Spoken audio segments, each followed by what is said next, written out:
మంది ప్రభుత్వం తప్పు చేస్తుందని, కొంతమంది నాయకులు తప్పు చేస్తున్నారని, ఇంకొంతమంది మాకు అన్యాయం జరిగిపోయింది, కారకులు ఎవరో మాకు తెలియదు అనేటువంటి మాట మాట్లాడారు.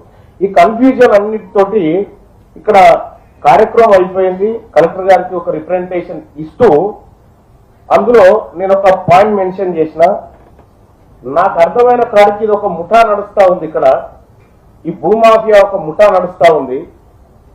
ఈ ముఠా పైన పీడీ యాక్ట్ నమోదు చేసి చర్యలు తీసుకోండి అని చెప్పడం జరిగింది ఆ రిప్రజెంటేషన్ లో.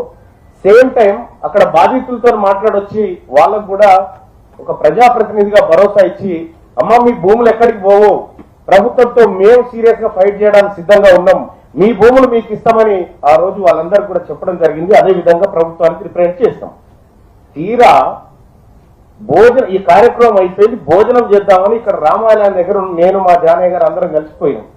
పోతే కళ్ళకు నీళ్ళు వచ్చినాయి.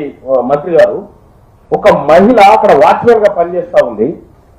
వాళ్ళ కొడుకు అంటే ఆయన మానసికంగా వికలాంగుడైనాడు, నిలబడలేకపోతున్నాడు. ఆ చెట్టు కింద మేము భోజనం ఏర్పాటు చేసుకొని తింటుంటే, సార్ మీరు అక్కడికే వచ్చిరా సార్ అంటే అవునని చెప్పిన. సార్ నా దగ్గర ₹1,00,000 వసూలు చేశారు సార్. ఎవరంటే ఆ పేరు, ఆయన పేరు ఎవరు, మురిగ రామయ్య అనట.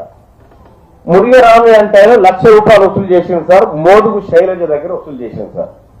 పాపం ఆ తల్లి ఆ కొడుకు వైద్యం చేయించుకోలేని స్థితిలో అక్కడో ఇక్కడో కాల్లో వీళ్ళో పడి ఆ డబ్బులు తీసుకొచ్చుకొని కట్టుకుంటే ఆయన ఏం చేశారంటే, ఈ ముఠాలోని సభ్యులు మీరు రేకులు తెచ్చుకోండి, రేపు అలాట్ చేస్తున్నామని చెప్పి రేకులు ఆడేస్తే అలాట్మెంట్ పక్కకు పెడితే అధికారులు వచ్చి ఆ ఉన్నదిలో కొడితే ఆ రేకులు కూడా పగిలిపోయాయి.